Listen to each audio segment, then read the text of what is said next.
food, life-giving sustenance, or poison? Typically, we all eat on a daily basis here in the United States. At least most people do, that is. Most people also recognize us as the richest country on the planet, the land of milk and honey, as it were. We grow more food in the United States than we could ever hope to use, which is why there's such terrible food waste and such a large amount of food going into the landfills. With all this abundance then, why do we accept food manufacturers and our FDA allowing and adding toxic chemicals to our food that other developed countries have banned altogether? Now, have you ever gone through a grocery store with a kid? You know, when they see that bright, shiny candy, they get really happy and excited. And they'll ask, can I please have some candy? You've all experienced this, right? How do you say no to that? Sure, you can do it a few times, but when the kids start crying and they get sad, no one wants to be the parent that says no to Sour Patch Kids or Skittles. You'll check the ingredients once or twice for the bad stuff. Well, and wouldn't you know it, it's not always listed. Now that doesn't mean that it's not there. These companies are under no legal obligation whatsoever to explicitly state their ingredients on the packaging. Certain ingredients. Titanium dioxide is one of the ingredients that was found to be poisonous years ago, and yet there's no obligation to state it per FDA rules. Instead, it often flies under the radar under groups like colors added or artificial colors, or sometimes even just colors. I know. Wild, right? Now, titanium dioxide is a dangerous problem. It's a ticking time bomb. A problem that affects all U.S. citizens, but certainly those of us who will likely never see the top income brackets. So why do we accept this? I hope in this short video that I'm presenting to you now, I can outline some of the dangers that we face from this, as well as point out some of the possible solutions that will help steer you on a path to better personal health. With this goal in mind, you as the consumer hold companies accountable when they provide dangerous or harmful products. And this is the skill set, or at least the knowledge, I'd like to present with you today. Now, titanium dioxide. It sounds like some kind of rare earth metal that Tony Stark would use in the completion of another Iron Man suit or something, right? Well, unless that is, you want it to be the Mark 15 tumor edition. But how do you avoid it? This exotic sounding ingredient is used in many food products to add vibrant colors to them, including things like cheeses, chewing gum, even coffee creamer, and well, Skittles, like these over here. You might say to yourself, I don't eat a lot of candy. My body is a temple. I eat healthy, and I take my multivitamins every day. Everyone takes their multivitamins, right? Look at the ingredients of some of your favorite multivitamins, and you'll likely find it there as well. Why? The final ingredient in the popular and shockingly local supplement supergroup GNC, their Mega Men Energy and Metabolism multivitamins for men, you'll find as the last ingredient, that same ingredient, titanium dioxide, as a whitening agent. Until recently, I've used the multivitamin myself, and I'm here to tell you I don't feel any whiter. So, what's so bad about this chemical agent? Is it actually safe to eat? According to the New York Times, there's a strong indication that no, this is not a safe product to consume. In the article, it states that the FDA, otherwise known as the Food and Drug Administration, has claimed since 1966 that this is a perfectly safe product to consume as long as it stays under the 1% of the food's total weight. The article continues, but despite its widespread use, studies published since the 1960s have raised questions about its safety. A 2015 review from the National Center of Biotechnology Information shows that mostly animals, but some human studies have been done on titanium dioxide. And these studies, for instance, found that titanium dioxide does not just pass through the body, as the research in the 1960s had initially suggested. Instead, it found that the additive could be absorbed into the bloodstream via the intestines and accumulate in certain organs, potentially damaging the spleen, liver, and kidneys. It's also worth noting that the FDA believes that there is an acceptable level of dead bugs, mold, and rat feces in American food products, according to the FDA Defect Levels Handbook. I don't know about you, but I'm already heavy enough without the accumulation of toxic materials entering my body and storing up in my organs. Now, I think it goes without saying that the French, they'll stuff anything into their mouths, like escargot, snails. But even they recognized that the titanium dioxide is not fit for human consumption. As the New York Times article goes on to say, a subsequent animal study published in 2017 linked titanium dioxide with an increased risk of intestinal inflammation, cancer, and damage to the immune system. In fact, this research was so concerning that in 2019, the French government called for the ban entirely of titanium dioxide within the country by 2020. This study was done almost 6 years ago, and the French government's calls to ban the substance nearly 3 years ago now. Have they done it? I don't know. I'm not French. However, a recent article stateside published by the National Center for Biotechnology Information, which is a government entity, shows links from titanium dioxide to inflammatory bowel diseases and colorectal cancer. Sounds like fun, doesn't it? Now, cancer runs in my family, and I don't need any additional help winning that genetic lottery. This year, after looking at the scientific papers published by the European Food Safety Authority, otherwise known as the EFSA, the European Union also decided to ban titanium dioxide.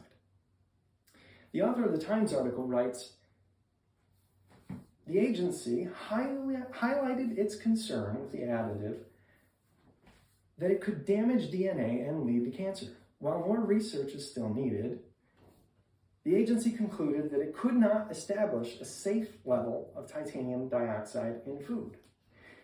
They're not even saying you can have just a little. They're stating that there is absolutely no safe level of consumption at all that the EFSA could find. Sounds like they should call it titanium dioxide. Am I right? Get it? Anyway, it's a little unnerving when you think about how many products actually have this chemical in it. So it's easy enough to avoid, you might say. I can just read the ingredients list and maybe just not buy those products altogether. That'll help keep myself and my family safe. Well, that's partially true. Unfortunately, there's no compulsory law that would force companies to disclose to the consumer the fact that they use titanium dioxide. This particular ingredient exists in sort of a morally gray zone, for lack of better terms, that is. Yes, it is an FDA-approved ingredient, but it makes the list of exempt ingredients that companies can use to kind of slip under the radar by calling it added color or coloring ingredients.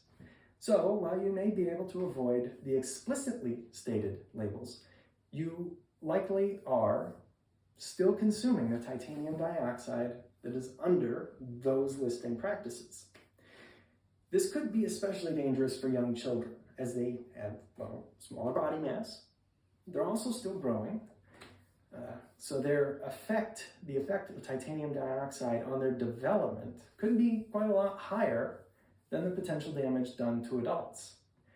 Norbert Kaminsky, a professor of pharmacology and toxicology, as well as the director of the Center for Research on Ingredient Safety at the University of Michigan, states that the studies used to justify banning the ingredients in the European Union study contained methodological flaws. Professor Kaminsky has participated in his own animal studies on the effect of titanium dioxide. However, it is important to mention that at least a portion of Dr. Kaminsky's funding for those studies was sourced from industry groups like the Titanium Dioxide Manufacturers Association. Who knew that existed? Or the other one, the International Association of Color Manufacturers.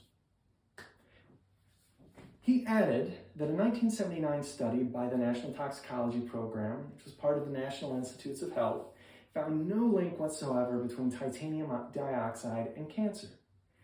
In that research, mice and rats were given a chemical compound in extremely large doses, amounting to 2.5 or 5% of their diets across 2 years.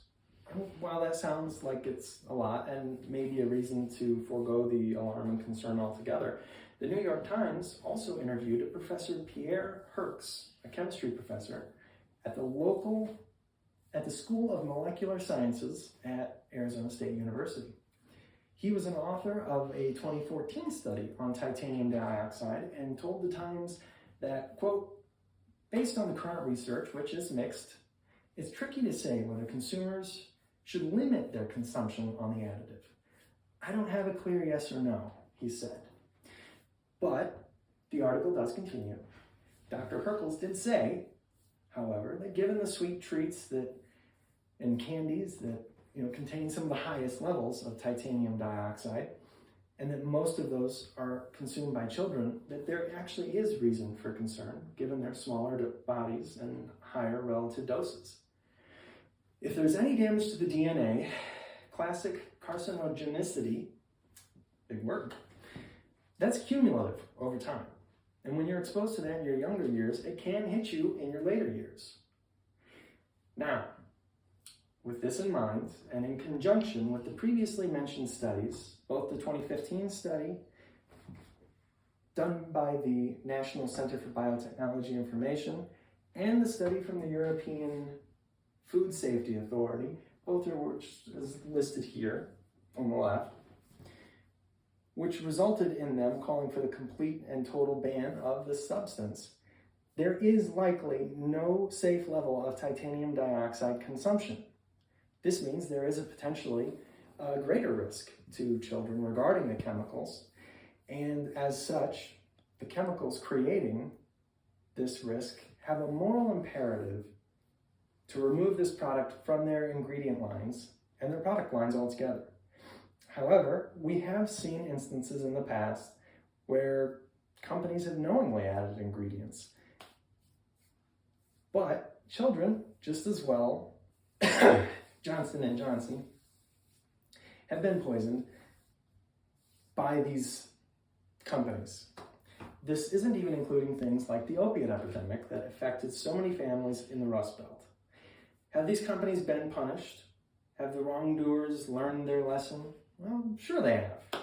Well, it's just as long as you consider a fine easily paid by corporate giants a lesson or justice. With Johnson & Johnson, as an example, a fine of $2 billion was barely an inconvenience considering that their baby powder alone brought in $420 million in 2017.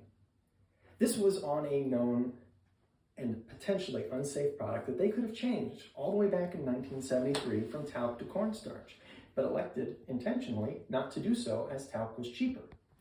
If a company profits on a product outweigh the cost of a penalty, then it isn't justice, it's just the cost of doing business. Now, what can be done as a remedy to help curb these things or maybe eliminate them as a problem entirely in the future? On a grander scale, we as tax-paying citizens can push for reforms that would ensure justice is really done, such as when fines are levied, that they're proportional to the company's value, rather than just a value. This would eliminate the idea of those fines simply being a cost of doing business, instead making them into the deterrent that they were always meant to be. Another thing on a grander scale is that we could ensure that all ingredients, bar none, are placed on the package and that they're not lumped into nondescript categories like added color. On a more local scale, smaller scale, you can begin by voting with your wallet, shopping local, buying whole foods, and whole organic grain breads. Keeping your money in the local community as much as possible ensures that your local farmers and butchers continue being able to operate so that you know exactly where your food is coming from.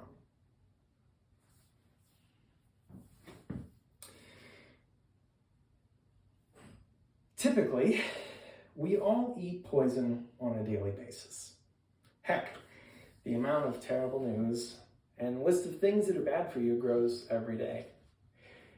It's almost enough to make someone a conspiracy theorist.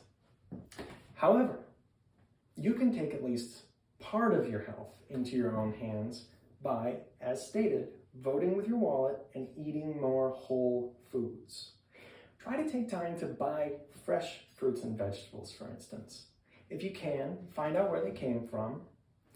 Look for products that have organic on the label as the very first step. If you can't buy fresh, frozen is the next best option in my mind, especially if you can find those that are organic and flash frozen.